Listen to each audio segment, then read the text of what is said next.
This is Infection, the survival podcast, recorded live on Tuesday, July 19th, 2016, episode 79.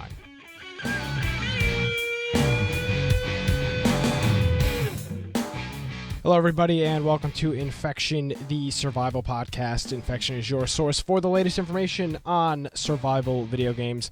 My name is Nick Craig. At Nicholas M. Craig is my Twitter. InfectionPodcast.com is the website. And I'm finally back from my resort vacation with usable internet. And we're back here live on a Tuesday.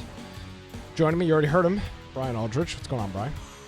Not much. I had better internet in Mexico, like in the middle of nowhere in Mexico, than you did in, I don't know where you're at. But you had a resort? Yes. See, because you're paying for it at the resort. Well, actually, yeah, I did have to pay. I ended up having to work like half of my vacation because that's when I had my business. And that's one reason that I'm glad I don't have my business anymore. That's the issue is we take a yearly family vacation. And now that I'm like 19, I'm going to be 20 next year. Like, they're like, oh, let's go here. I'm like, you guys can go, but like, I can't go on a cruise ship and be offline for 7 days. Like, I have like people I work for and work with that like, if like what happens if the web server, what am I going to pay? You know, $1 a megabyte if the if something goes wrong. Cruises are their own thing. Like a cruise is just ridiculous when it comes to what they charge for the internet, because it's all satellite and it doesn't work. It's and it's really slow compared to what we're used to. I was at a resort in Cancun, and they had pretty good Wi-Fi, so I was able to do all my remote work. Now, like Laura and I have been contemplating going on a real vacation. You can now. Yep, and so because I can actually leave and not care about my phone, which is really nice. Yeah, I mean, I just have to make sure that my server stays up. But see, that's my fear is like, something goes down and it's like, well, then what do you do? See, I went on a trip back years ago. I went on a trip to New Mexico, and it was Thanksgiving. Like, we were in New Mexico over Thanksgiving, and something was going weird with one of my servers. And so I started migrating, because it just started seeming like one of the hard drives was going bad. And I'm at a hotel. So I start migrating my sites to a new server. And within 5 minutes, when I did the last site, the server crashed and never came up again. Yeah, but like it was one of those things that. But if you were on like if you were on a cruise with like, my server would crash. 500 by 500K at like 1,000 like milliseconds ping, you would have been completely SOL. Like, absolutely no chance of saving. So it's some some people are like, oh yeah, come on man, just turn off your phone. Why are you living online? Like, what do you mean I'm living on? Like, yeah, I have some type of responsibility. I can now leave my phone. Like, I can leave it in my bedroom hooked up to the charger for hours, and I've never have been able to really do that before. Yeah. Like, I don't even worry about whether it's ringing. I'll just check it later. So anyways, at Boise Computers. Yeah, I'm sorry. Yes. I should get back to that. At Boise Computers, where you can find me on Twitter. If you want to check out my blog, Bite of Tech, BITE of tech.com.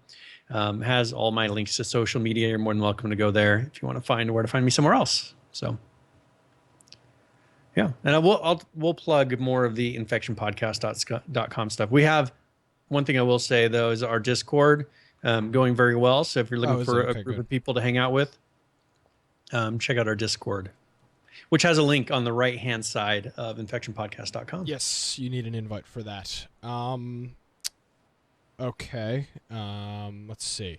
So, we're back. We're back here on a Tuesday. I want to apologize specifically to Gravity Beard, who was very upset about last week's show. Who adjusts his work schedule to make sure he's live for our podcast. Yeah. So, okay. So let me explain this a little bit. It's not a big news week, so we can go off script for a little while here and be perfectly fine. I was away last week. We had planned to do the same setup that we did last year, which was keep everything on here. The mixer, the computer, and remote in from my location, Skype in, and then do the switching via remote desktop. Yeah. So Brian and I tested it. Worked Sunday. Great. It worked all right. I wouldn't say it worked great. I mean, it dropped, but it worked. It would have been usable. We tested that on Sunday. We were supposed to do the show on Tuesday. Monday night at like 8 o'clock, or starting at like 6 o'clock, the internet was down to like 100 kilobits each way. Not kilobytes, kilobits. Kilobits. So like not even a megabit, 100 K each way, which is unbelievably unusable. Like you can't, nothing could have been done on that. Like couldn't even ping Google. I was dropping half my packets pinging Google. Like that's how bad the internet was. So Tuesday morning rolled around, and I was just, I wanted to get the show out. We got like an hour or so out Tuesday morning, and I just want to thank Brian for putting up with me. But I was very, very concerned that if we waited until Tuesday night, there would be no show at all. Yeah. And I had plans Wednesday morning and Wednesday that I was not canceling to do the show. So yeah, we got it out when we did, and here we go. So that's what's going on. All right, so I have a game I want to talk about that Laura and I've been playing a ton. It's not a survival game. It's not Pokemon Go. We'll talk about that too. Yeah, I know you're going to be talking. I figured that's why I'll have mine that I've been playing this week, and then I know what you've been playing this week. Okay. So it's a board game? No, so this is a tablet game. Oh, okay. Let's hear it. And so it's Vainglory. It's pretty much something that's similar to Dota 2 as far as but it's on a tablet. It's the closest to a PC feeling game on a tablet that I've ever played. And it works really well. It's very smooth, really good competition. And it's Vainglory. It's like a League of Legends, Dota 2, simplified down to a tablet. So there's one lane, there's a jungle. It's got a huge range of characters, and you can earn a bunch of different characters. I don't think you have to ever pitch out money for anything, but of course they have it to where if you buy what they call ice, I think it is, you can purchase things. But it is a really fun game. Laura's been really getting into it. So whenever I can get a game that's not Clash of Clans or whatever, I can get her into. I do that instead because I just can only handle so much Clash of Clans. Why, you're not a fan of microtransactions and like all that other fun stuff? No, and I feel like you were a cheater at Clash of Clans. You played on the computer with an Android emulator. Oh yeah, I did that. Well, yeah, you're a cheater too. But I didn't cheat. I didn't get my nephew. He's the kind who will give himself, like, he'll do everything he can to try to hack it. But no, like I played it legitimately. I used to be really into it, and then I just totally lost interest. But that's one thing about, if you play Vainglory, it's a unique game as far as you're not just doing the same thing over and over again. You're always playing against other people.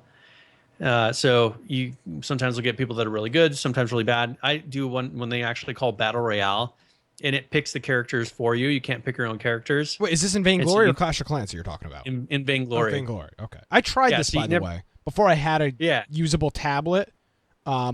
And then now I have an iPad that is usable, so I'll have to try it again on my iPad and see how it works, because it was unplayable on my tablet. Laura plays, they have different graphic settings for it. You can actually go into settings and put low, medium, or high. But with this one, I found that on high or auto, they have an auto, which I think runs it at high. It ran better than on low. Yeah, some games are optimized like that. Yeah. Yeah, it was optimized. So, and she has a tablet that isn't supposed to have the newest version of Android on it, but I put a ROM on there. Mm-hmm. And so I think that it struggles a little bit. So she played on mine. She's like, yours is so much more responsive. So I think I'm going to have to buy her a new tablet now, because I made the mistake of letting her play a game on my tablet. Tech talk, we got plenty of time.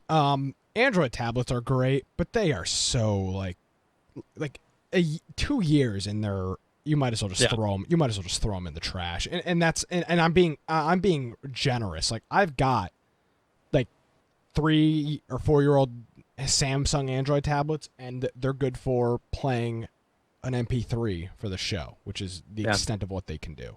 Yet then I have like an iPad from like 2010, and I'm no Apple shill. Please don't take it that way. I'm the farthest thing from an Apple shill. But that just, is fantastic. I use that all the time. It plays anything I want, and it's not laggy and slow. So Yeah. And Well, it's okay, so interesting. we got some questions in chat. So, Yes. like Infinite Pug wants to know, is it playing against other players or against AI? So they have options to where if you want to play against AI, you can. And especially if you want to learn how to play different characters, you can go into a mode that's kind of a practice mode, so you can play against AI and kind of figure out the game. But mostly, yeah, we play against it's 3 versus 3 in the game. So, and they have a whole clan system. They have a team system. So if you want to have a competitive team and you get into ranked matches and everything. And then they also wanted to know, let's see, is it a free or paid app? So it's free, but you can buy Ice, which will let you pretty much purchase additional skins if you didn't want to do, or characters. But you can earn every character and you can earn the skins that are there as well. You get cards. So like you get cards from playing games. And then once you get like for 150 cards, that unlocks this one special skin. So it's a grind. But you can buy cards, I'm sure. But you could, yeah, Yes. you can buy packs, which Okay. like one has a guaranteed for the special holiday pack or the summer one. Mm-hmm. So I mean, if you wanted to, you could pay a certain amount of money and guaranteed get it. But there's like 58 days left to get it. So, and I have like 15 cards, and I haven't been playing that long, so I'm sure by the end of summer I'll have it. There you go. But yeah. So Vainglory, check it out. It's free. Can you play? And if you start playing it, then let me know, and then either get on your team. I'll download it and I'll have to join. Can you have like a clan or something? Yeah, we're in an open clan. So is it just you and Laura, or is it another one? No, it's got like 47 people. Oh, we gotta make our own clan. That's so. But yeah, if we're gonna get people playing, we should make one. I'll download it and do something with it tonight. So coolio. I've been playing another survival game, real life survival, Pokemon Go. Yeah.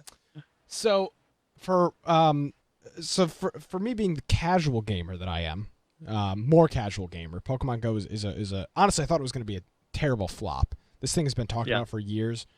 Ingress was all right. I don't know if you ever played Ingress. It's still going. It is. I was part of the beta testers for it in like 2013. It was all right, but there was no incentive to do anything in Ingress. The rewards were very, very limited in Ingress. But with Pokemon Go, it's like the real deal. Like Ingress was the whole thing. Like, oh, stop! Like there was like some organization that was taking over, and you had to like stop the control points. It was very it just didn't do anything for me. But the Pokemon game is like I don't know. It just hits. You're a little. It's not my generation. You're a little That's too the old thing. for it. Exactly. Like it just. I think I'm like 3 years beyond it. Probably like 3-4 years. I bet because it seems like the grades below me. Like when I was a senior, like Pokemon was in junior high. I think it was like the beginnings of Pokemon. Yeah. I was pretty much graduating high school, and college was a little bit late to get into Pokemon. There's like kids my age and younger that are into it, and then there's like older people in their like 40s and 50s that are into it. There's kind of a gap between like late 20s. I think it dropped off during my time, like for some reason. And then you didn't have kids, obviously. So yeah, that could be it. The parents of the kids. That's what I'm saying. There's kids. There's parents, adults that are in their 40s and 50s that watched the show and had their kids play the game and whatever. They're playing it. Kids my age are playing it. Kids much younger than me are playing it. I'm all in. I hosted an Albany Pokemon Go meetup. We had over 500 people. It was freaking awesome. I went out and I bought myself 2 of these portable chargers to keep my phone juiced up while I'm playing. I've been going to the park every night, walking around for 2 hours or so, hatching some eggs, catching some Pokemon, and I'm on my way to catch them all. But seriously, I have never, in recent years, and Brian knows this, have never actively left my house to go out and for any reason other than to chase weather. No, in a car with a computer. It's just not even that. Like, I just haven't. There's been nothing to. There's been some of these augmented reality games and things that have tried this, but Ingress was just not fun, in my opinion. But this game is actually getting people out of their houses. So it's been on the news everywhere too. Like there was a news thing of people getting mad because like some guy is walking around, and they're worried like, why are these people walking around? But Like the new thing is if you see somebody walking around with their phone up in front of their face like this, don't freak out. Just But here's let the them thing. play. Like, I don't understand why people are playing the game like that. So the game is the app is down right now. The servers are down. Yeah. But you see the Pokemon like this, but if you go like this, I don't know if a lot of people know this, and if you hold it like this and you have low battery mode on, it keeps the game running and it just kind of darkens the screen out and then it vibrates. Yeah. So that's how I play. I don't there. I see people walking around like this and they look like total morons. They just look like they look like droids. It's very, very odd. So I don't know. I don't live I live close to a populated area, but I do not personally live in it's a lot of subdivisions. So I actually have to drive to a park. I could walk, or I'd have to ride my bike, but I could do that. See, I have a park in my, like, how big of a park? Because like I have a park in my subdivision. No, this is a pretty big park. It's got pavilions. So it has to be. Does it have to be like a big park? Like, okay, you may not know this. How did they determine where these things go? They're from Ingress. It's the Ingress database. So Ingress just randomly placed them, like war. So they're using that memorials, those little like sundials, statues in front of restaurants, benches dedicated to people. It's just that kind of stuff. So these aren't all totally random. No, I was thinking it was just some random thing. It's the Ingress database. It's exactly, and they've been collecting the Ingress. So now database is this, if it's a more highly years. populated area, it's more likely to have more Ingress points? Well, the whole thing is like I live in there's all around me is subdivisions like you. So there's not there's no memorials or like park fountains or pavilions dedicated to people. Like none of that stuff is here. So I actually have to go to a park or something like that to make that happen. And that's kind of what's going on. So this is one of the pictures from the meetup. This was 15 minutes before it was supposed to start. And there was already a bunch of people there. So we had a good turnout, and we raised some money for a local children's hospital. So it was nice. It was an all around winning event. So I'm gonna do another one. I'm hooked. I was at the park today. I worked until 2, and I was at the park until 4. So 2 hours. That's crazy. 2 hours there today. Yeah. So it's Yeah, my wife said I get hooked to things too easily, so she's like, no Pokemon Go for you. Yeah, it's I'm playing with Felicia, so we're just able to walk around the park, and here's the thing that sucks.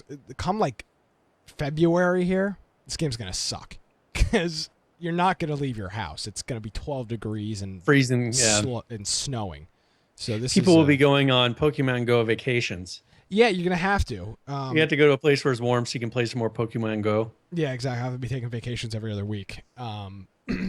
So we'll see, but it's a good game, and if I see a lot of people on social media kind of hating on it, and not really sure the reason why.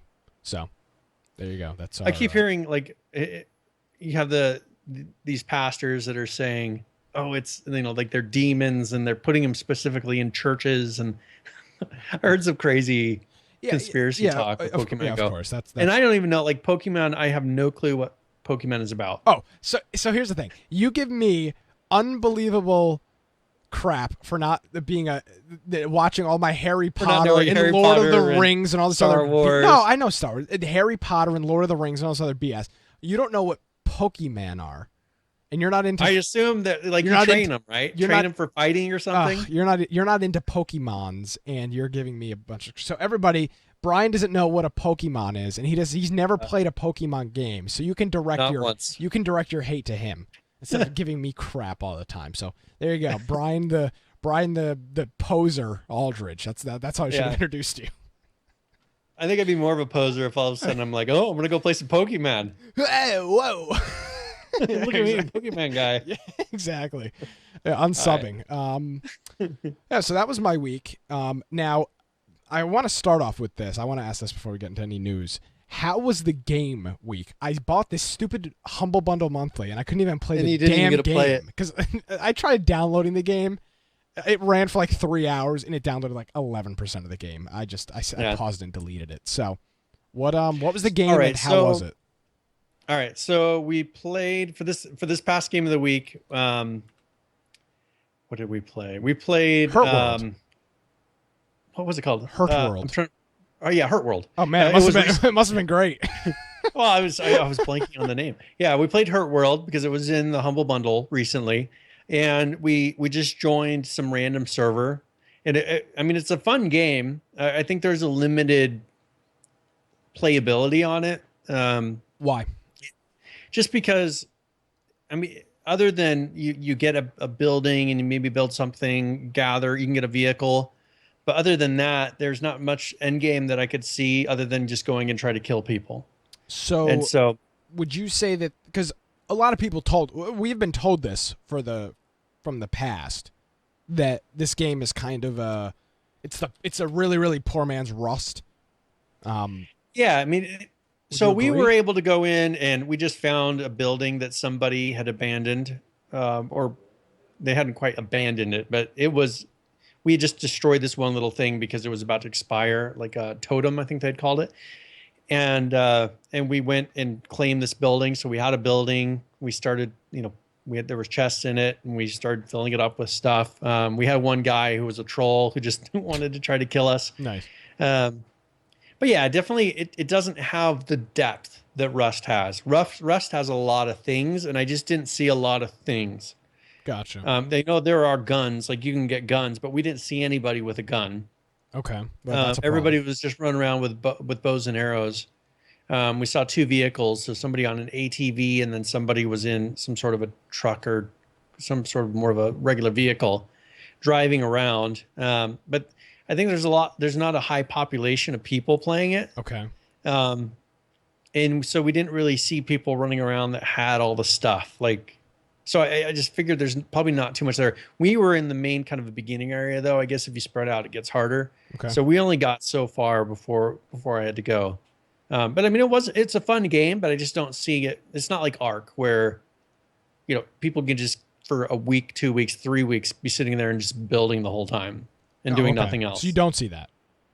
No, like there was a few buildings here, but it was nothing. I didn't see anything that was okay. So they had like somebody built a tower that was just really tall. It's a couple blocks wide, Yeah. like a square.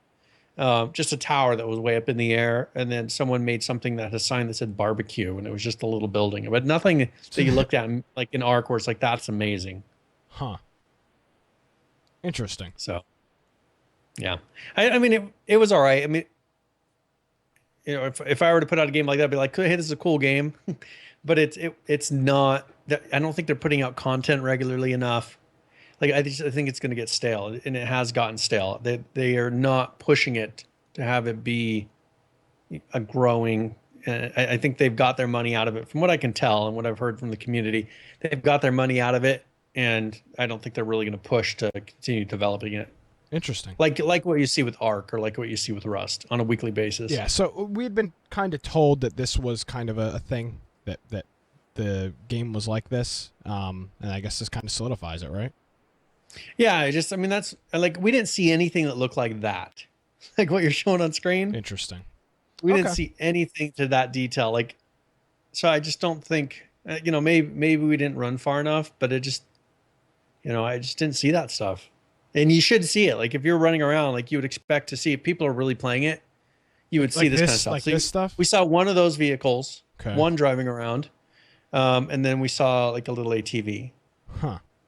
Interesting. So I don't know. I mean, it has the potential to be a really good game. I just don't see them pushing it to make it that. Gotcha. Okay. Well, I guess we'll. We could do it as a game week. I mean, it was fun with a group of people, but I just wouldn't want to be like, oh, I feel like I had to play this, for a couple weeks, trying to Gotcha. get something out of it. Interesting. All right. So we'll keep you up to date on Hurt World. I've got it now, so I guess we could we'll probably play it. Yeah, again we at had some probably, I point. think 5 or 6 people. That's unfortunate. Maybe 7 people that were running around with Okay. that with us. Yeah. And this week's game of the week, it'll be Friday night. Is going to be King of the Kill. So. And I can't be there this Friday. Okay. Night, just letting you know. I will be there. So. We have a board game night, and it's hosted at my house, so I Oh, can't nice. exactly Board game night is good. Yeah. So with real people. yes, board games are fun. Have you ever played Sushi Go? By the way, the card game.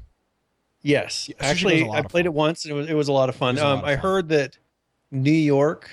Oh wait, no, that's a different one. No, I take that back. I'm thinking of a different game. I keep hearing about Sushi Go, You but gotta I have play not Sushi played it. Go. Gotta get it. It's There's very one cheap on where it's like Amazon. You gotta get it. there's one that's like King of Tokyo, I think.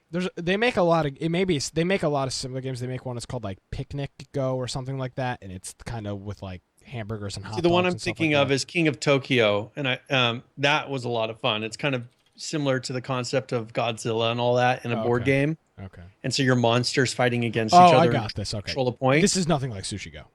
No. Okay. That's what I was thinking when you Okay. first said it, and that's not the same thing. Okay. Cool. So there's your there's your board game minute on the Infection podcast. Yeah. So King of the Kill this All right. week. Friday night. We'll see you guys 9:30 Eastern on twitch.tv/landgun. Usually have pretty good turnouts for the King of the Kill because nights. literally everybody has it. So we'll have to wait and see.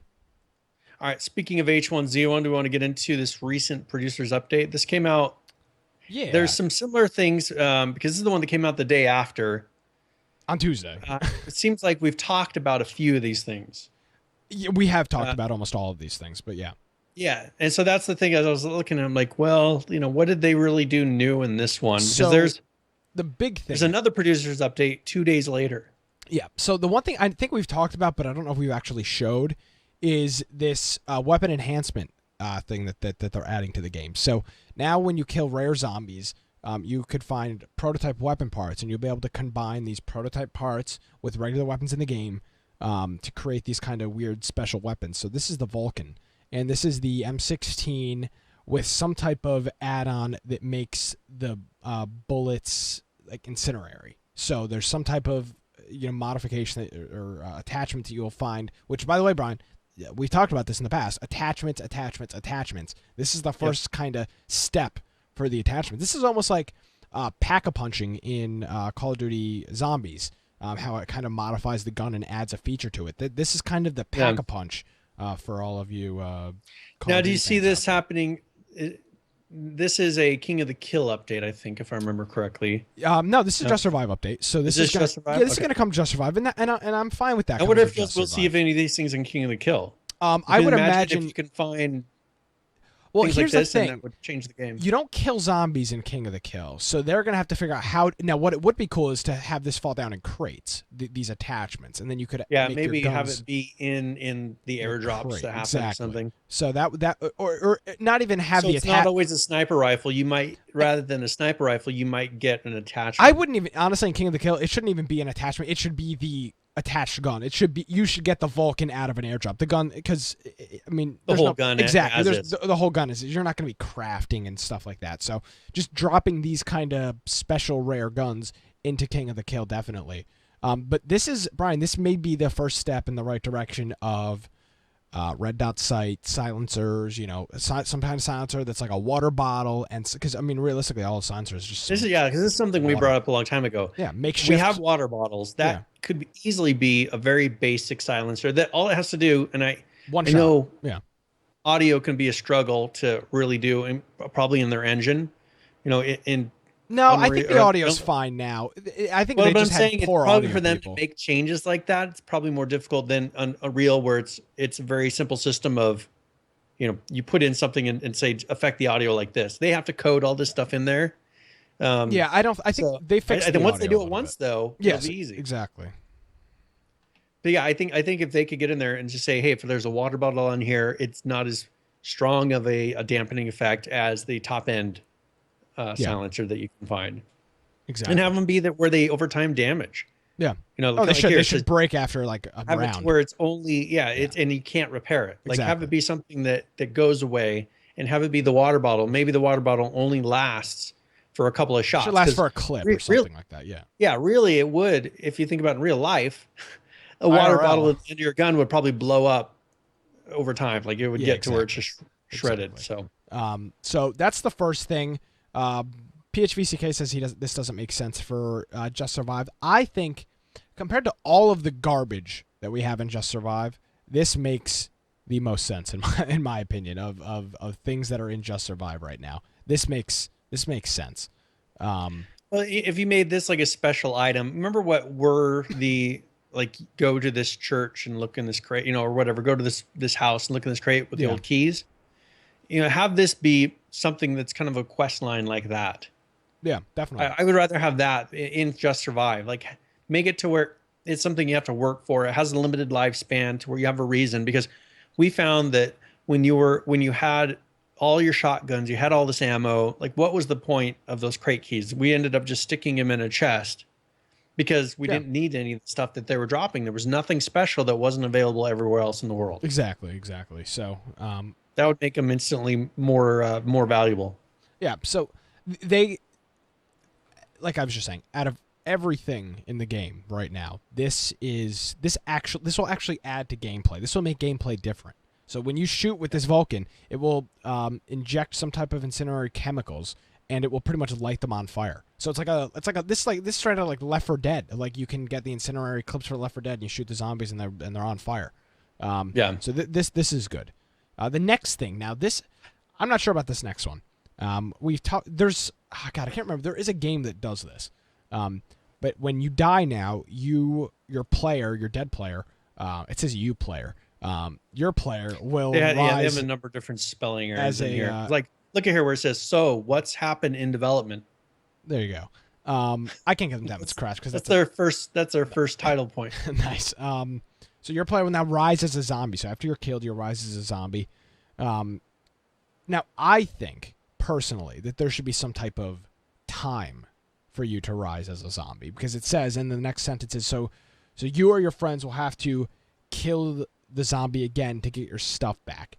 There should be some type of a minute Turning process, 30 seconds, a minute that you can grab the bag, because it's very this happens in The Walking Dead, where, you know, somebody dies in the show, and you have to either, you know, the people, they can't just sit there and mourn over the person because they're gonna get turned into a zombie and then attack them back. So even if it's a loved one, like, they have to sit there and kill them again, like either by putting a knife through the head or something if they die of other means.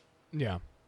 So this is something that's like that, and it makes sense. I just, you know, even if it's like 30 seconds, or if it's a process to where, like, you see them starting to twitch on the ground, and there's a little bit of time that you have, and you don't know how quickly they're going to turn, but you can see that they are turning, and you need to quickly go grab their bag and then get out. yeah, Because they might get up and hit you, and if they make zombies dangerous enough, like, that's a real threat to where you're actually worried about going in there because you might get bit. Yeah. Like, what do you think about this? If a zombie can bite you and infect you with one bite, like they do in the movies and things like that, one bite and you just instantly turn. like, there's a chance, there is an infection percentage chance that if you get attacked by a zombie, you might get something that you can't, that won't go away. No, well, I mean, they have the Z1 virus, which would be the first step of that. Which, but no, yeah, but no, that's I don't so like slow. that. No, I don't like that. I like the idea of a zombie. You die, and you slowly become a minute and a half later, a zombie pops up out of the ground, but you have time. I just don't like the idea of somebody dying, and then for you to pick up their loot, you've got to now kill another zombie. If you're PvPing, Brian, and it's 3v3, and one of your players dies, and they spawn up as a zombie, you've got to now kill the zombie to get the loot? Or if you kill somebody that's in their base, like if you snipe them, they'll turn into a zombie in their base. I don't like the idea of, if you're in a gun battle and you need ammo from somebody that has died, you now have to waste ammo to try and kill a zombie to loot their bag to get ammo again. It is just an extra step of the, because there's been many of times, Brian, that we've been playing. This is, let's go back probably 8-9 months when we were playing with the clan, and we were on like serious PvP battles, and players were constantly dying. If zombies were spawning up every time somebody was dying, we would have instantly ran out of ammo. But because we were able to go get our teammates' bags, we were able to pick that stuff up and get it right away. But there has to be some kind of time limit. Like, even if it's just a minute, a short amount of time. You have a minute to get this loot bag before it goes away and turns into a zombie. A minute. Now, PHBCK is making a point here. Should someone turn into a zombie if it's a headshot? I think they almost should turn it into where if it's not a headshot, yeah, because they shouldn't be turning if they die of a headshot. And I know they probably haven't put this in the code, but if you get shot in the Why is head, that?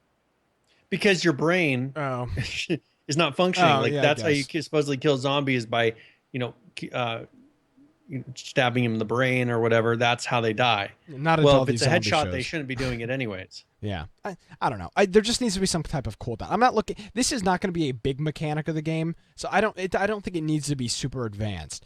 But there just definitely needs to be some kind of cooldown or chill down period between zombies and dead players and zombie I think even transformation. if it's just a minute, like Yes, just enough time for very short. your players to clear out. But if you're running back from a respawn point, it will be a zombie when you get back. So there's a little Exactly. bit of a challenge for you to go get your bag back. Exactly. You got it. You have to kill yourself to go get your bag. Exactly. So a minute or something like that. I mean, hell, they could even do 30 seconds if they really wanted to make it a quick turnaround, but just enough time for you to I know they instantly don't want to grab. have a ton of, and that's the thing with programming. Having those things hang around in the world does cause Yeah, the particles, they're more load. they're Yeah. loose objects. And so they have Trash to send all that collector. information out. So they don't want to have a ton of stuff in the world, but even if it's 30 seconds to a minute, that should be enough time. Yeah, I mean, to right now where they sit things aren't down. They piling sit up. down for what, 10 minutes or 5 minutes Yep. until they disappear. So some type of this may be some type of trash collection system that they're morphing into this, which would be ideal. But now, by the way, now something that I haven't seen anybody talk about yet is like now I'm going to be killing every zombie I see because 'Cause they there's a might have- possibility that somebody's got a 308 and 25 rounds. This is saying just See, now survive. this kind of happened before. So it wasn't something that was really obvious, but players, when they died, their player character would come back as a zombie, Yes. but it wasn't like you didn't see it right there happening. No, but now you actually will. Now you actually know, okay, I killed somebody. I'm going to run up. Oh, they turned into a zombie. I'm going to go kill that zombie and then get whatever they had. But I That's can kind of what it's turning into. But I could see now some type of zombie farm. Now there's a real deal zombie farming thing that you can do. Set up some barbed wire and force the zombies to run into it and die. I mean, you could farm so much material doing it that way. If realistically had a people lot- aren't picking up their bags. They had a lot of bugs before to where people could farm them with vehicles to where zombies just kept. You would get 5 zombies that were the same person. Oh, nice. So Yeah. So I think that's a I think this is a very useful thing. And it's going. This is bringing again. This is bringing elements to Just Survive that, like, Brian. I can associate this with a time sink. A time sink now will be going out and killing zombies because they could have full players' loots, helmets, military backpacks, ammo, food. All of that stuff could be in those backpacks or in those zombies now. So there's a real deal. and loot is much more rare now than it was before. Yes. So, and that's one thing they actually talk in this about is for a long time now, loot has been a state which people have been complaining because first of all, they took out bullet crafting. Yep. Which And makes so- sense. I understand why. Yep. Yeah, and it totally changed the dynamic of the game. Yeah. Now that they have King of the Kill and they have Just Survive, I'm glad they did it because they were trying to appease a PvP element in the game with the bullet crafting. Yeah. But the thing is if you want to just purely do PvP, go play some King of the Kill. Like they're separate games now. You can go play the other one, and then allow Just Survive to be a survival game that has PvP elements in it. And so I think with the because I enjoyed it a lot more when it was an incredibly rare, ammo was a very rare thing. Like Yeah. I think they have a pretty you decent would balance. remember that guy who was like, he doesn't have any ammo. He doesn't have any ammo. Oh, he has ammo. Yeah, yeah, he's running exactly. away. Yeah, Like that's how it used to be. Yeah. Like you were like, oh, that guy probably doesn't have any ammo for that gun. Now you would assume if they have a gun, they've got ammo for it, no matter what. Yeah, and this is a really hard line for the developers to be dealing with, and as much crap as everybody gives them, this is there is a very, very, very hard distinction between having way too much ammo in the game and not having enough.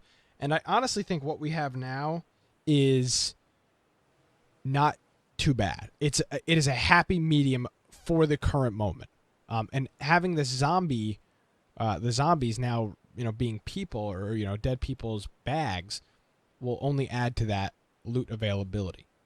So Yeah. like right now you don't really kill zombies because there's no, what are you going to get, like a hat or something, Yeah, like you something like get that. piles of hats. Piles of hats. So now there's a real incentive to do that. So I like this. This is a good sign.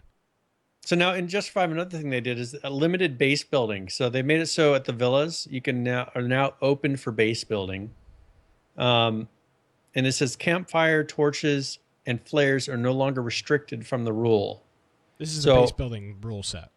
this is for the limited base Yeah. building rule set. And then I mean this I'm assuming they're saying now you also cannot place campfires, torches, or flares in places that are limited base building. Yes, that's how I would read that. And I've never played on a limited base building server, so I know that they were pretty popular in the small test. So I'm wondering how this is going to be. I keep waiting. Like, when are they going to be putting out this really like a big? I know the new map is going to be a big update, but like that's what I'm waiting for is something really cool with Just Survive. And I think that you'll bring back a lot of the audience with some just putting out something, because we've gone along for how long with nothing for Just Survive, and there's a lot of people just sitting there waiting for anything. Yeah, no, that's a real issue. I guess we're just kind of waiting, right? Yeah, I mean, and I know they keep saying we're going to be doing some big stuff for Just Survive, and maybe they're waiting till they put the new map in Just Survive. I don't know. Yeah, at this point, we have seen a new map. The new map has been playable. I'd see no point. I see nothing at this point that they should be adding to the current map. Now that base building mechanic, I hope they're working on that behind the scenes. But I have no. I have that's no going to be a reason. huge thing. Yeah, that's going to be bigger than the map. Imagine how many people would come back just for a better base building system. Yeah, like the entire game. Yeah. So, but I'd see no reason for them to incorporate a base building system in Z1. Doesn't seem like there's any use at this point. Yeah. It's just we're so far. We're so close. Realistically, to a new map, it just makes no sense for implementation at this point, unless they want to do bug testing, of course, which is always great. Yeah. And now there's a few other things too that we kind of skipped over here. So the first thing is, Brian, I'm surprised you didn't bring this up. Boss zombie experimentation. So yes, they're trying to add kind of a Guild Wars 2, World of Warcraft, like MMO style boss to the game, where you can just it's static in the game, and if you get near it, you can start a boss battle or something like that. There's nothing like this in the game right now. This is a real deal. This is straight out of an MMO. This would give clans a reason to go. Like, if someone ran across one of these boss zombies, to where you get 10 of your clan mates together and say, "Hey, let's go try to take down the zombie," and have it be hard. Yeah, it should be hard. Give people something and lose to your do. stuff. I mean, here's the thing: Daybreak has got people that are experienced at building an MMO. Look at how successful Use some of those elements. Was. Exactly. Use these. Incorporate this stuff into the game. I mean, you're telling me there weren't some like badass bosses in EverQuest? They've got to be able to incorporate. I don't know how they have managed not to come up with a single quest that's a real quest. Well, they've got the quests, those little things, but I mean that's not really but those aren't even quests. Like there's a chest spots. Here you can go open. Yeah, exactly. And here's a key to open it. Like with all their history of MMO things, they haven't done a real quest in this game up to this point. Well, I didn't know if it was something that they were open to. Maybe it was just maybe it was just something that they weren't. Maybe it's something they just weren't interested in. So now we're. But maybe once they've realized, okay, we're not coming out with content for Just Survive, and it's hard to. I mean, maybe it's harder than they expected to do it in the way they wanted to, right? With all the base building, that's what people want. When you compare it to the competition, well, throw some quests in there, give people things to do, even if they repeat. Just put a bunch of quests in there so that people are running around and have something to do, because that's what you find is, other than PvPing in Just Survive or building, silly things for games, and kind of creating your own game inside of this, there's just not a huge amount to do in Just Survive.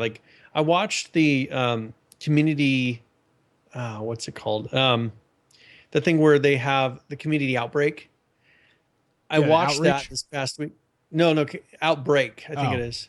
Oh yeah, It's yeah. where Their they stream, their stream that they do. Yeah, their community stream app. where they just do something with either in King of the Kill or in Just Survive.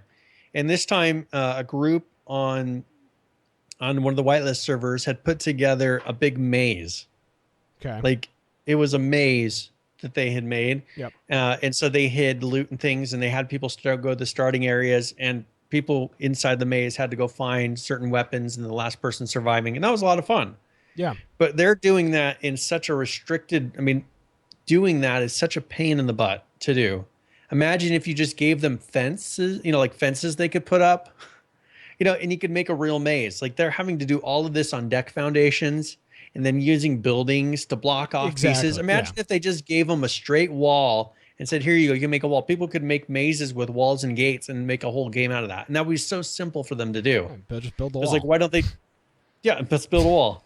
Yeah, exactly. Don't need to go there. Yeah. So actually, there's it was on Stronghold, JD. The King of the Kill account just tweeted out 6 minutes ago that they're doing a real life battle royale with the invitational participants on Periscope. So I've got it pulled up, but it's not LARPing. It's pretty much. It just says connecting. So if we get that, we'll go to it live. 10 damage. 10 damage. Actually, 10 damage. it just ended 24 seconds ago. So I guess. Oh, okay. I don't know what. Maybe they got disconnected or something. So we'll try to. We'll try to. They should at least do like paintball with like GoPros. Like if they were really wanting to do this, so like have paintball with all the players with GoPros. So let's see. There's one more thing. Actually, so let's see. I think we hit everything on here. The survival score thing, like a kind of how long did your player survive? And so there's going to be an auto wipe system, which will be every X number of weeks. 1, 2, or 3 is what they're thinking. Yeah, exactly. Which is kind of cool. That's an interesting thing. So I know some people are really into that. They constantly like to restart and everything. So maybe this is the right step for that. And the server's going to wipe itself, and it'll give each player a score, and so on. So you get points for things like zombie kills, recipe discoveries. Yeah. How long you lived. Things like that are all added up. I don't know. And you see it says it's a more advanced version of the death screen when it presents your end stats. Yeah. I don't know how. Yeah, I don't know if people are actually interested in that because there's not a whole lot to do for 3 weeks. Like, what are you really going to build up? I mean, remember they did the awards where they're like, oh, this person picked the most berries. Yeah. Things like that. Yeah. You get 1 point for picking a berry. It's going to be interesting to see what they do. I like the idea, but at this point in the game, I don't think there's enough stuff to do an auto wipe. Like, you can build the same. It's exactly like there's never like the same base. Like again, okay, so let's say Ark was to do an auto wipe every 3 weeks.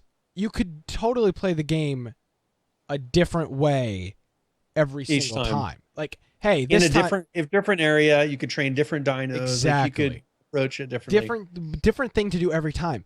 With this, every 2 weeks, you're going to be doing the same thing, building a base in the same place. We're going to make a racetrack this time, or we're going to make a maze this time. It just come up with some silly thing. It just seems very, very interesting. So I like the idea, and I totally love that they're working on stuff like this. I really, really like that they're working on stuff like this.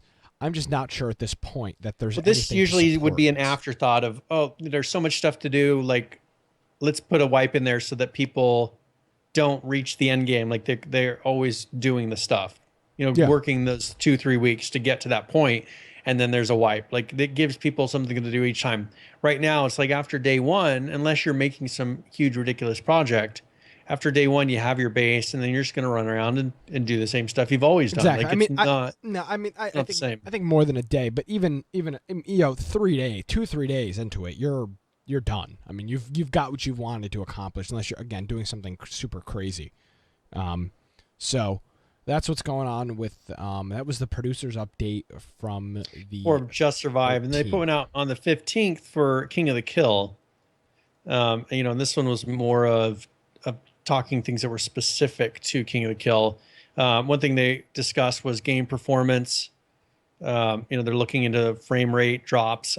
And one thing this could be with the new map. I know that they're trying to figure out with the new map. They're still trying to optimize that. Yeah. And so that is a process to go through and make it so it runs correctly. They've been adjusting the combat system. They are talking about changes to Battle Royale. So one thing they're going to do is says mid-game is dynamically changing the size of the safe zone based on the number of players left. So the fewer players that are left, the smaller the safe zone to get it to where people are forced together faster.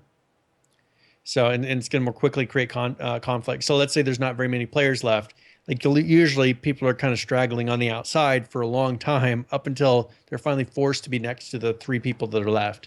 So they're going to decide, all right, if there's 3 to 5 people left, we're going to make the circle a lot smaller so that you have to get and get the game over faster. So, and then with vehicles, so it says they've been doing a lot of tuning and polish on the vehicle physics. So, but they said they have to put off this. We have put off the tuning for a long time as we focused on other things, which I'm assuming they're talking about the map first of all. But now they're going to be giving it more attention, so they're going to be tuning the vehicles more. And I'm assuming they're probably wanting to put in some new vehicles because they've designed a couple of new vehicles. So they're probably, I know they have to redo that. So they're going to, one thing they're looking at doing is putting in like new engines, balance pass, skidding sounds, things to make it feel like you're losing control of vehicles, and some noises that happen when you slide, horns, all the things that you would expect in the vehicles they're going to be putting in. So, and then of course Z2, they're working on that. Now skirmishes. So skirmishes are things where they change an aspect of the game. Yep. Which I, by the way, really July, like. It's going to be double health skirmishes for July. So weekends. I like July. I like the last one. I don't think I like double What health. was the last one? Well, but the last one was shotgun snipers. So it was either super close range or super long range. Double health. So it's going to be harder. Now, I think they had said that they're doing double health, but I think they're taking out certain things like body armor and things like that. So I'm trying to remember what he had said. It's not in here, but one thing I think they had said is they're going to be taking out certain things with the double health. Yeah. And I don't remember if it was like helmets and body armor or something like that. Yeah, I double health. I mean, sometimes the game is already enough people to, you try to you put enough shots into somebody anyway. Now double those shots. That's going to be very interesting. Yeah. So it's going to turn into the Division. Yeah. Download a clip on somebody to kill him. Yeah, I hope not. So that's what's. So now, go ahead. Now, one thing that they talked about, there's some issues that they're currently looking into. They understand that there's login issues that are happening right now. Invisible players. They said this one is fixed, but it's not live yet. So this is part of 2. This is part 2 of the fix that they mentioned last week, that they had done something to fix the invisible players. And so supposedly this was yesterday that they had mentioned this. So it should be that in the next patch, they're going to be fixing the invisible player issue. And then cord pulling. It says we have a first pass on test server now, keeping in mind that this is a delicate fix and we can't rush it without going into details. It has the potential to expose other unwanted issues. To reiterate, this is a bannable offense. It says cord pulling. Yeah, so that is essentially a lag switch. So when you pretty much disconnect your network connection? No, it's not that. So this is the interesting thing. So a network cable is 8 wires? Yes. No, yes, 6. 8 wires, solid and a braided. You can set up a lag switch in which you pretty much hook it up to a light switch and you pass, I don't remember exactly what the cables are. Let's say there's 8 cables. You pass 4 through all the time. And then you pass the other 4 through the switch. So you're only sending like a lag switch. You're building a lag switch. Exactly. People are lag simulating like delay because you're sending. You're not unplugging your Ethernet cable, which disconnects you completely. You're sending certain information, not all of it. It's been years since I've built a lag switch, they're saying that they can lag switch through walls and things like that. Yeah, exactly. Because you're sending certain stuff, and then by the time you reconnect, it's like, oh, okay, you're here now. Great, we're glad to have you back.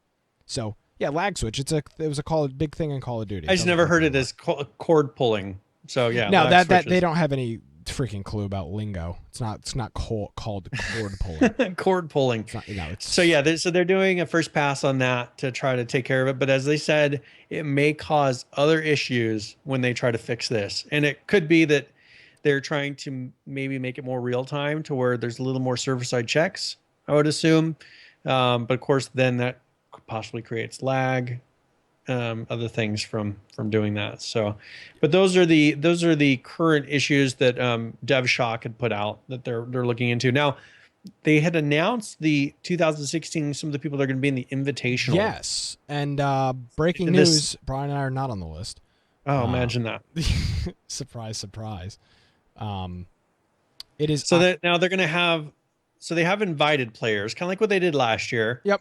And it's a lot of the ones you would expect, like Summit, Golden Glove, all the Trick all the G, hardcore and all the Third. hardcore people that are always playing H1Z1. Now, one thing is the guy who Grims is there. So he's I was going to say he won last year. Now I'm gonna say, pretty upset that our guy Manpawns is not on this list. Manpawns plays this game all the time, and he's not on here. So we're gonna have to. Now it says more players will be announced. They will. So you should encourage them, and also they're going to be picking 4 community players. yes, and now that's going to be with the Twin Galaxy people, which we've talked about in the past. They do the H1Z1 Taunt Fest, which you can get more information on if you just search for Twin Galaxies. There's a whole thing on there. So there'll be a chance for that to happen. But the main showdown will be October 2nd at between 2:30 and 4:30 p.m. Pacific. And they have a little video here as well. So we're gonna roll to that, and then I guess we'll be back.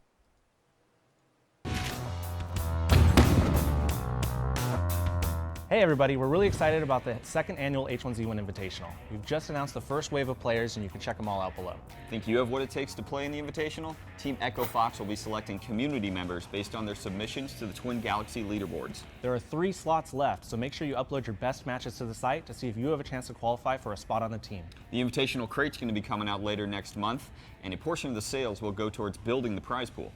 There are a lot of awesome player skins in that crate as well, so check back later to get a preview of those items. Continue to follow us on the road to TwitchCon as we announce more players, more ways to qualify, and watch that prize pool rise. All right, there we go. So that is the 2016 Invitational. Yes. Of course, I would assume it's a little early now, but we will most likely have our post show as we did last year, and we'll cover that live, of course, or we'll cover it after the fact. And yeah, there we go. So that's exciting. Now again, Brian, you and I were completely wrong last year on what we thought it was going to be a disaster. Yes, they pulled it off very well. They pulled it off. But this year really, really has the potential to be a disaster because the new map. You know, here's the thing. I don't want to sit here and say, oh, the game, it's going to be a disaster. It's going to be a disaster. I don't want it to be a disaster. And I didn't want it to be a disaster last year. But at least last year, they kind of had it like their stuff together. But like this year, it's the new map. We've only they were supposed to be pushing the new map out live every week on the test servers. It's only been out once, right? Yeah. It hasn't been out any other weekends yet, has it? Well, they had it the original one with no guns, and they did it one time after that. Since then, nothing though.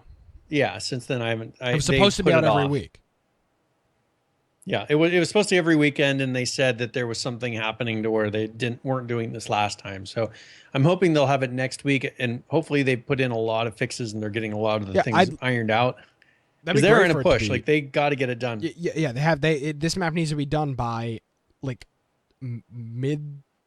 early September, because I mean this thing's happening October 2nd. They can't be working on this map a week before the thing. It is going to be an absolute disaster when somebody falls through the map on this H1Z1 Or hides Invitational. underneath of a road because like I mean, they don't big have bugs the, like that will be probably sorted out, but little things, if they're still working on this, I mean, here's the thing. You could say that there's a lot of stuff, like they have a lot of time, but it's already July 19th. yeah. I mean, they've got 2 weeks in July, 1, 2, 3, So 4 and a October half 2nd. 4.5 weeks in August, and then another 2 weeks in September. So they have like the total like 8 weeks to have this thing. Yeah. It needs to be done. It can't be in progress. This thing needs to be done and gold by like the middle of September so that they can really, really iron out any little issues. But Yeah. they've got 8 weeks to have this map totally up and working, and for the most part, pretty bug free. So, that's concerning for me. That is very concerning Yeah. for me. They have set the bar very, very high, and again, they've set their own bar. This was not something that was brought on by the community. They set the bar that it's going to be Z2 at the Invitational. And by the way, people need to play this map before the Invitational too. They can't release this See, map. that's kind of a fun thing though, is like this people are going to be a lot less comfortable with this map going Yeah. into the Invitational, so people won't know all the tricks. Exactly. They won't know exactly where everything is. Maybe some people will know about certain things that other people don't know about. So it'll be interesting to see how many people really play this game, because there's such a short amount of time for them to really play on this map that if people just play it every once in a while and barely play this game on their streams, Yeah. like, they will not know this map. Yeah, and like Musty's saying, players need to get their practice. I mean, that's exactly what it comes down to. People are going to need to practice. So, TwitchCon, Fat October. Broken Ugly says it'll be done soon in Yeah. air quotes. Well, it will be done soon. You Dave can, Brick soon. you can guarantee Yep. you it's going to be done soon, because if it's not done soon, it's not going to be done at all. Yep. So that is the 2016 H1Z1 Invitational, and we'll bring you the latest as it comes out here on Infection. All right, very good. So let's go and do the first game giveaway, and Okay. this one is a game called Mafia. So it is. I'll put a link into the show or into the chat here, but this is a game, Mafia 2, and if the keyword is Mafia, Mafia, Yep. all lowercase, of course. Just remember to do that, and I'll put a link here for getting to it on Steam. This game is actually, I think it retails right now for about $7 or $39, if I remember correctly. Is that the current price?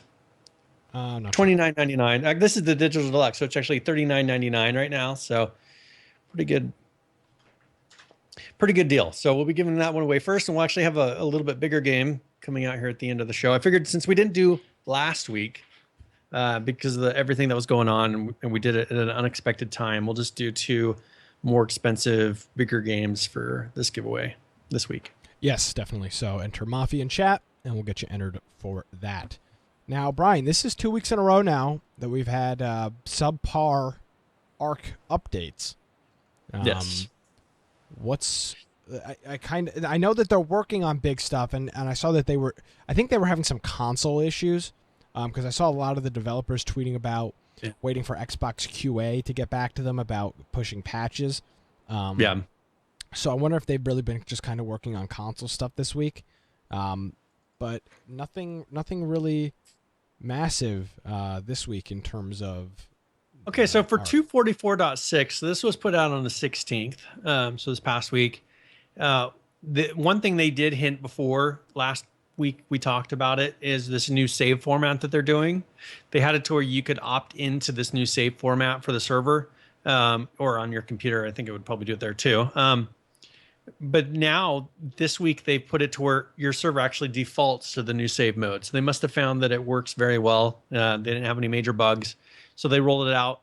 This save mode is 4 times faster and 50% smaller than the previous saves.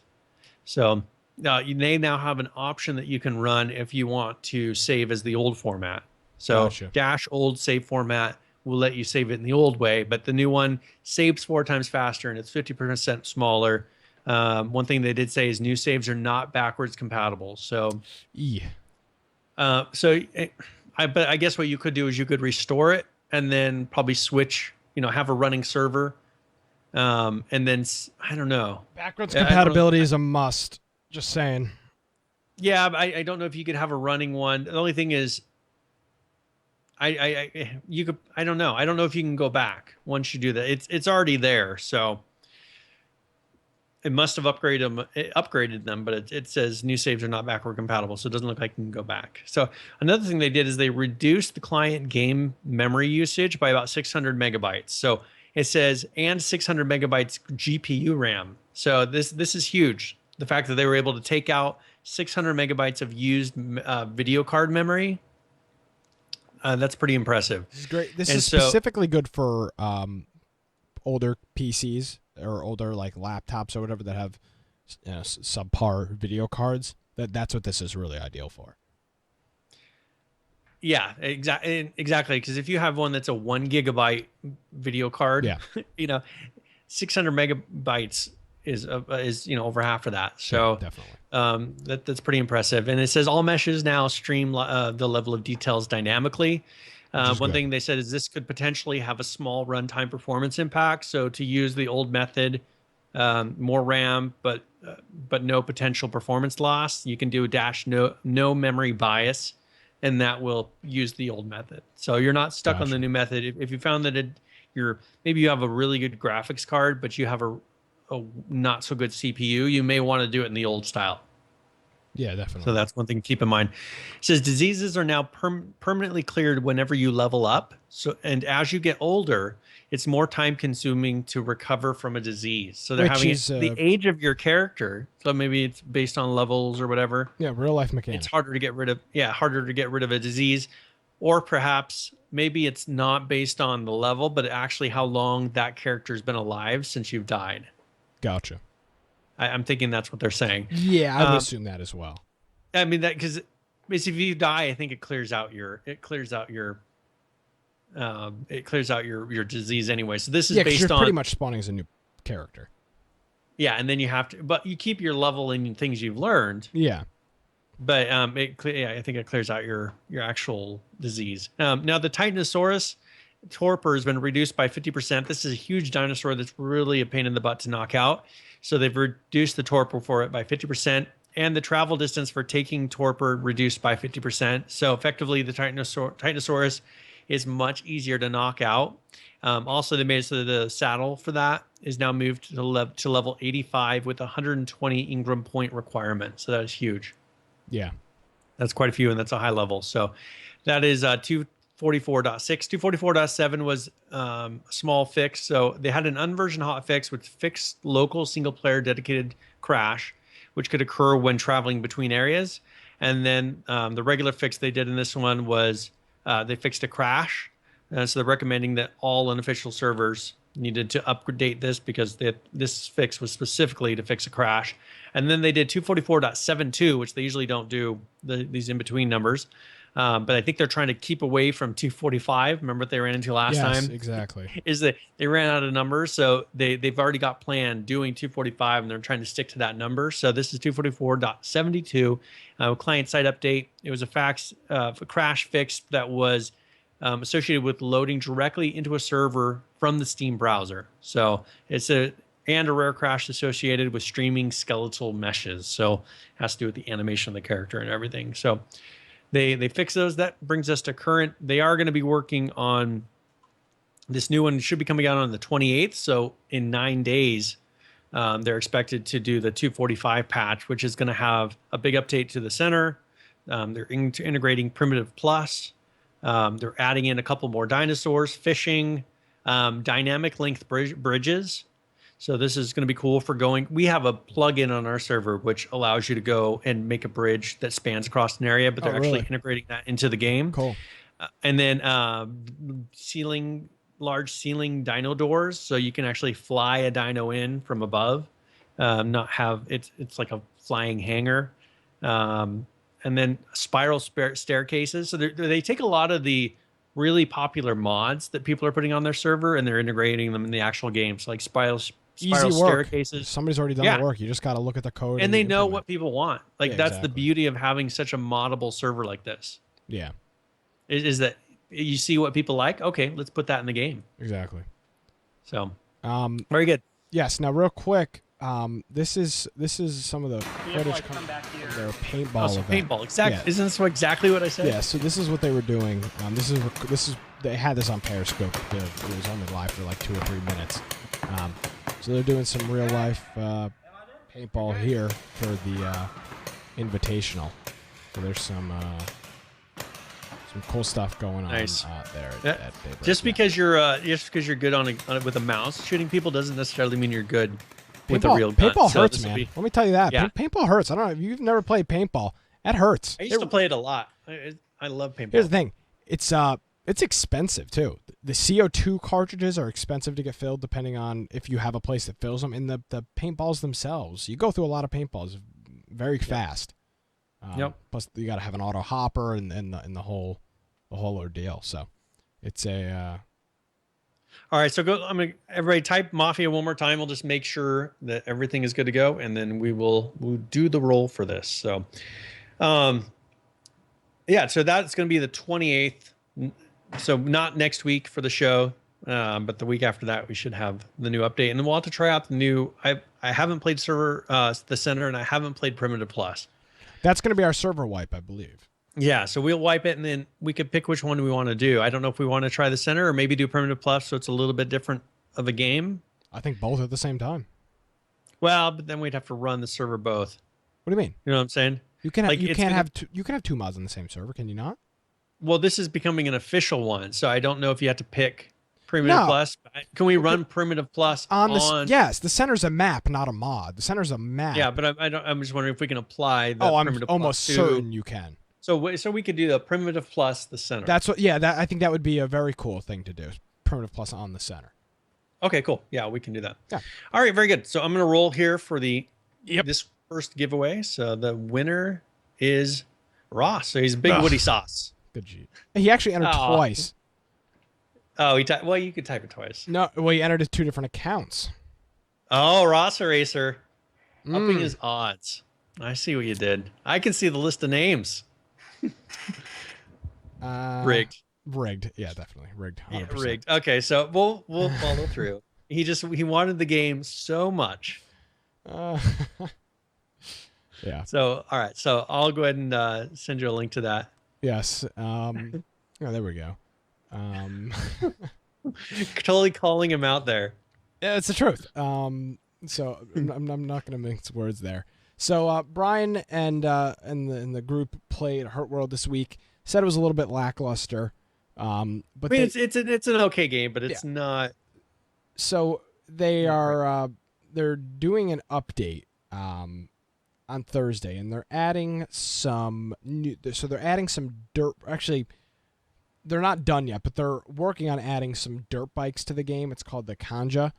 And there's a few modifications to it that you can see here, which is like here's like it looks like the base model, and then there's one that's kind of it looks like it's got some stuff like it's actually just it's like duct taped and zipped on there for the second one, and then there's one that's literally built with like it just looks like pieces of metal, and Yeah. it's got these like kind of weird tires on it, and then there's a more like kind of a official like one coming out of like a store. It's got looks like it's nice plastic. It's got some nice lights on the back of it. So that's a lot of the stuff on here is concept that they're working on. Right here they're showing is a Sweater. player jumper. So these are some. Who calls it jumper? Is that like a Northeast thing? No, it's I not. hear on TV once in a while. Oh, he's wearing a jumper. Well, they're calling it a jumper. So that's what I'm I saying. know, but like you hear that word, and it's like I don't know anybody Yeah, I here don't that says call it the word jumpers. jumper other than like a 90-year-old grandma. No, I've never Are you called it a wearing jumper. a jumper? I don't know. You're offending all of our audience. So there's some All the 9-year-olds. some jumpers here, and some other miscellaneous stuff. I was looking through this. It didn't nothing really crazy kind of popped out at me. So I mean, as I said, like they're not putting out major updates. They're kind of putting in little things in here and there. And I mean, it's a fairly solid game, but it's just not. It's not out of the park type of a game. So, all right. Now, Unturned, I always like to kind of mention updates that they do. or he does. And so they put in Unturned. This is 3.15.9.0. They put in new zombies. So the zombies have some new abilities. So you got to keep out for flanker zombies, which have a stealthy attack from behind. Burner zombies, which explode to a burst of flames, spreading to other zombies. Mega zombie. He says he's strong enough to tear concrete right out of the ground and use it as a projectile. So this pretty interesting concepts they put in. So I've added a number of different zombies. They added ability to purify water in canteens with tablets. Like the graphics aren't great on this game, but like all the elements are there. Yeah. And I mean, like they're doing all the hard work of making it do all these things. It's just, imagine if they put a really pretty skin on this game, like all the elements of these different zombie types, the crafting, like this game has all of the core functionality and mechanics that you would look for in a huge survival game. Yeah, definitely. So, but yeah, they did a lot of fixes and tweaks. So yeah, then they're doing some things with VR, like a VR level editor and things like that. You can do that. Seems to be the new trend that everybody's doing. So that is Unturned. It's free. It's a game that has a huge number of people that have it downloaded. I mean, if you look at the overall ratings that it's done, they've had over 210,500 plus ratings for it. So it's got a ton of people that have it. And we've done it as a game of the week before. It was a lot of fun. So one thing I want to talk about, I played a game called The Solace Project. Okay. It was recommended to me, and so I purchased it, and it's a survival game, and it's actually a lot of fun. I had mentioned a couple of weeks ago that I was going to be trying it, and so this past week I sat down for a little while and played it. But it's $19.99 on, and I got it during the Steam sale, but it's $19.99 on Steam, and it's actually very well done. And I feel like I'm barely just like getting into the beginning of it. I played for like 30 minutes just to kind of get the beginning story down to it. But the ratings, it's got mostly positive ratings. It only came out on June 7th. So like this game has been out for just a little over a month. The graphics are really good. Like I'm like in the beginning area. Like they gave me a little, I have a thing where I can kind of port myself around a little bit, and it made it so I could get through this one area. And then go into, I guess, which is probably going to be a bigger area. But it's so far it looks like a really fun game. There's a lot of mechanics to it. If you're looking for a kind of an interesting single player game, and it's called The Solace Project. I would recommend it. Maybe if it goes on sale again, you could put it on your watch list. There you go. Add it to your watch list now so you know when it goes on sale. Yeah, so you'll get notified when it goes on sale. Yeah. So, and I'll put a link. Here's a link to it for people that are in chat. And we'll have, actually, I'll put a link in the show notes so that actually posts. Nice. Now, another game that we had talked about, the only game that I take that. This was the only one I bought. This is the only one I bought I think this other one, the Solace Project, was still on sale, but it wasn't during the big sale, Gotcha. the Steam sale. This one is the only one I actually bought on the Steam sale, 35 millimeter. It's like a 1 or 2 man development team. Mm-hmm. But what they did is they updated the game engine to version 4.6. So this is Unreal 4.6. Cool. So it tells you he must have been 4.12 is the latest, like cutting edge. 4.11 is what most people are on. So he is getting, but there's a process to updating this. It's not like you just hit update and everything magically happens. I know you've talked about this before. So he upgraded to a little bit more recent version. They added achievements to the game, fixed some various bugs, added some post effects to the graphics, and then fixed some subtitles. So he is still working on that. I think I got the game for like under $2. It's only $8.99 right now, and that's regular price.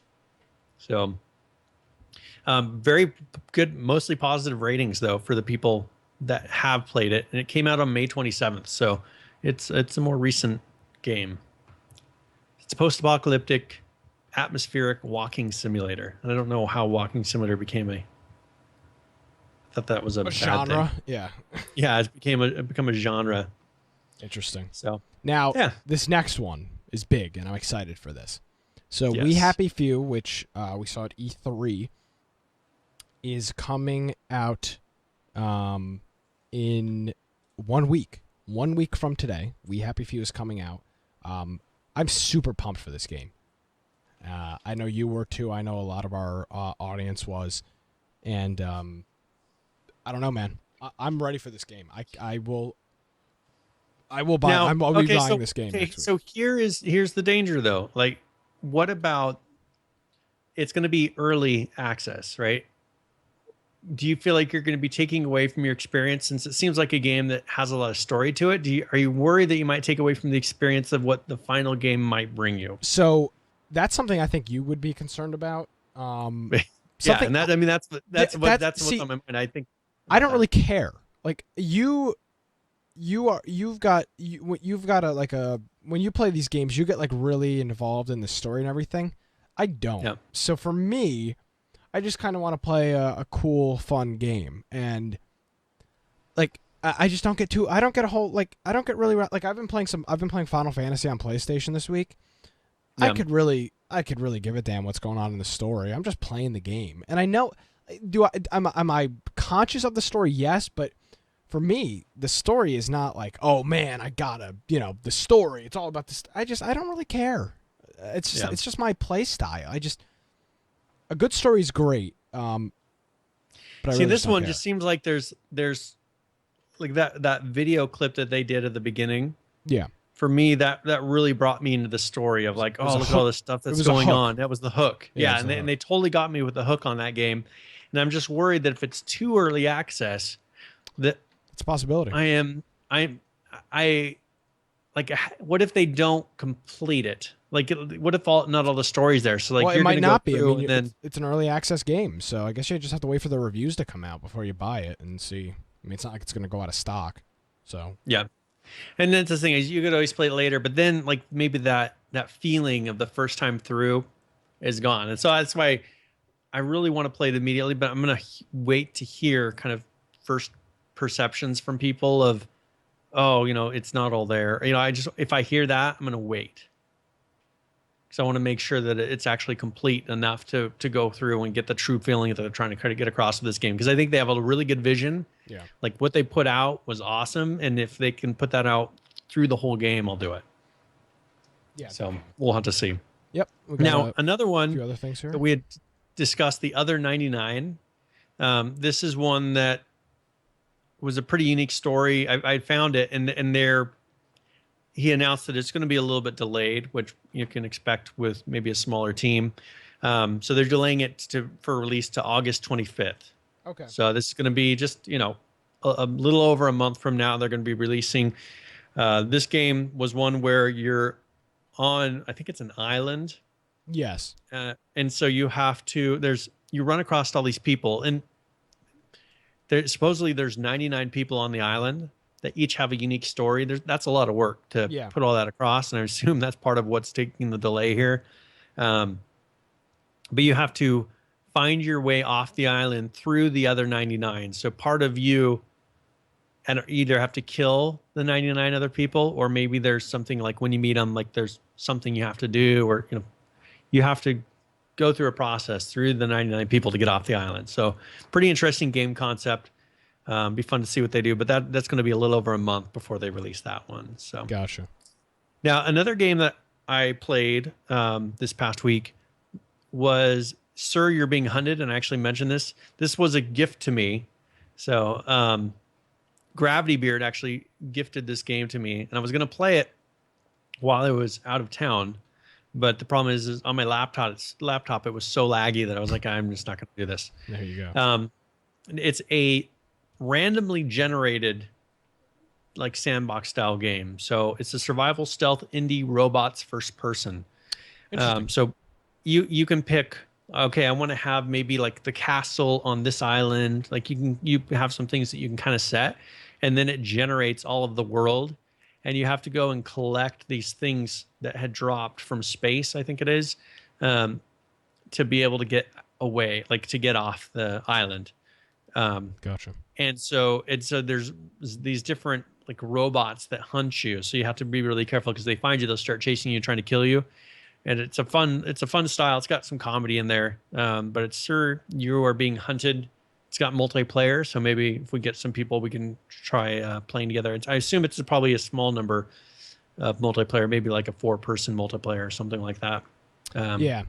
From what I could tell. So I'm seeing what they actually say. Yeah. So again, real quick, this week's game of the week will be King of the Kill, and another game I've been following. I just want to talk about this quickly. That I've been following that nothing has happened with is Hide and Hold Out. They put that update out on the 30th of June, and we haven't heard anything since. So that's really unfortunate. But they said that there were some issues going on. Hopefully, they can get all that stuff sorted out. But so far, no updates from Hide and Hold Out. So we'll just have to wait and see with that. But I guess it's time for current players. Actually, let's do the game giveaway. Let's announce that, and then we'll wrap into current players and wrap it up here. Okay. Yep. All right. So for this next one, this is a game that is really fun, especially if it's your play style. But we're going to be doing Borderlands, the pre-sequel. And so if for the keyword, if you want to just type border and then put it all as lowercase, Yep. One word, border, and put that into chat, and that will put you in there. I'll put a link to the game. But if you're into the Borderlands series, this is a really cool game.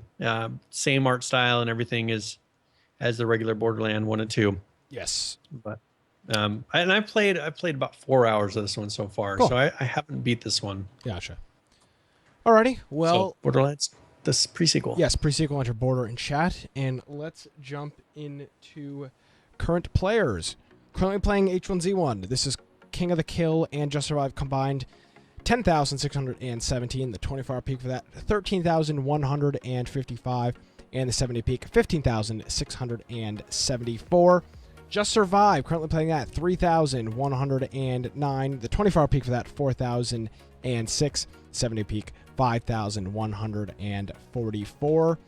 King of the Kill, currently playing that, 7,508. The 24-hour peak for that, 9,149. And the 7-day peak, 10,560. Arc, a little low on numbers this week, gonna be perfectly honest with you. Currently playing that, 29,951. And the 24-hour peak for that, 43,367. With a 7-day peak of 53,354. And then Miscreated, looking good, Brian. Currently playing that, 617 people. 24-hour peak for that, 833. And the 7-day peak, 1,822. Which is huge. So that for is, them. that is current players. And that's what's going on with that. Do we have a tip this week, Brian? Yes. So tip of the week is where we go through, and I'll give either. Yeah, we'll see if it works since last week. Yeah, since everything's been all screwed off. That's the only thing I didn't check. Now that I think about it. Yeah. Well, we'll go with it. We'll go with the flow. If it doesn't. This is where I give either. It can be a survival tip for a specific game. It might be for gaming in general. Sometimes I just go and do something that's way off the wall. I've done health tips before. Yes. For surviving life, right? Yes. So this is tip of the week.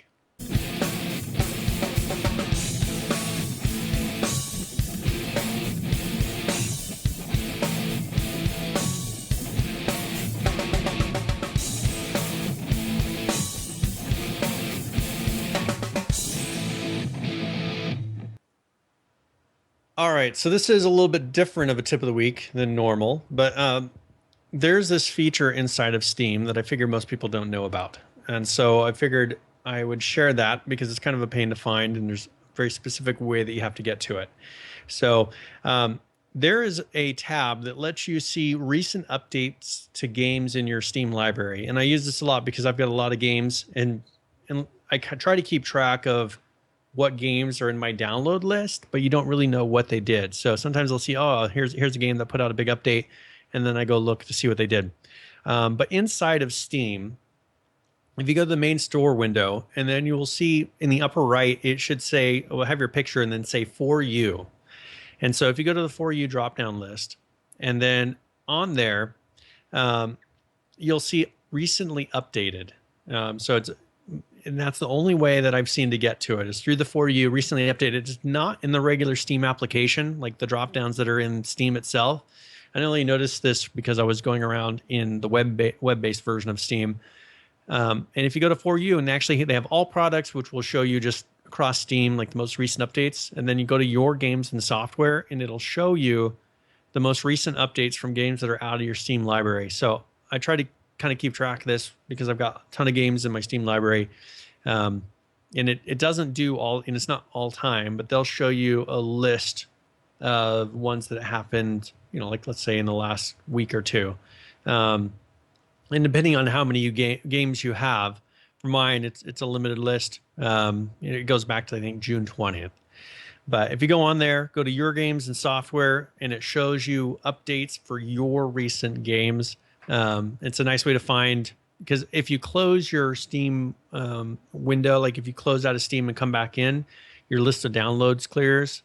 So that's not always a good way to know. Like I've got a list of 17 ones, but these are ones that have updated in the last like 2 days. So I don't know what was updated before that. So this is a good way to go and find. And it's only if they put in, here's an update that happened for this game. Not all games are good, and they don't put like, here's a recent update. So these are for ones that actually go and mark their updates inside of Steam saying, here's a change log of what happened. So that is my tip of the week. All right. And we want to roll for our game of the week here. Yes. All right. So let's go ahead and roll now. That's me. We'll re-roll. When I type the word in there. So J. DeLore has one. Yeah, rigged. Yeah, rigged. Now it does the auto announce. It used to be whenever I would win, I just would re-roll and not tell anybody because I always type the word in there for everybody. So It enters me. So yeah, it's rigged. All right. So JD, you have one. I'll send you a gift link so that you can redeem it. And it's Borderlands, the pre-sequel. Coolio. Very good. Is there anything else? No, I'm good to go? I'm good to go. I'm going out on my Pokemon walk at 9:00, so we're perfect time. We're gonna go out to the park for a few hours and hang out. So yeah, there you go. I'm all set here. Again, game of the week Tuesday. It will be King of the Kill, so we know a lot of people will be here. We'll be in Discord, and I'll be in TeamSpeak as well. And I'll be working on that thing. Very good. Yeah. All right. Do you want me to give some contact information? Yeah, go for it. All right. So if you want to get a hold of us, if you want to get a hold of me at Boise Computer on Twitter, if you want to find my blog, or if you want to find me on other social media, you can go to biteoftech.com, biteoftech.com. If you're looking for how to get into our Discord, go to infectionpodcast.com. On the right-hand side, you'll see a tab for the Discord. It'll show who's in there right now, and then you can click I think it's join Discord or something like that. Yeah, Discord requires an invitation to be able to be on it, so that link will actually be your invite. It will connect you into there, and you have the option to be in there all the time, and the chat's available. It's a more social version. People can sit there and chat without having to be on the voice chat all day. So it's a very nice thing. You can just hang out and chat. We get a lot of people. We've got to have at least like 50 something people, I think, in there right now, or that have their accounts linked to it. So I encourage you to go in there. If you haven't joined our Steam group, there's a link that says join our Steam group on our website. That'll show you what games we're playing currently. It'll show you other people that are a part of our clan. And so maybe you have a game that other people aren't playing in your group. You can see who has it in our group and maybe ask them to play the game with you, because we got a lot of people with a lot of different games. Yes, so I encourage you to go check it out. Yep. All right. Well, Brian, thank you very much. Thank you, everybody, for tuning in. Of course, we do the show live every Tuesday night, 7 p.m. Eastern, right here on twitch.tv/infection podcast. We'll be here next week. We'll be here the week after, and then I think the week after that, like the first, I think we have to do the show on the 1st of August. Okay. Actually, I know we have to because I won't be here. So we'll do either a Monday or Thursday. One of those days we'll do it. We'll figure it out. Yeah, we'll figure it out. Not a problem. So let's see. I think that is... God, I haven't ended a show in 2 weeks. So I'm trying to make sure I got everything ready to go before I end the show here. Of course, you can find all of our information on infectionpodcast.com with show notes, links to everything we talked about. So that's all of that. Again, we'll see you guys this Friday night. That is going to do it for episode number 79 of Infection, the Survival Podcast.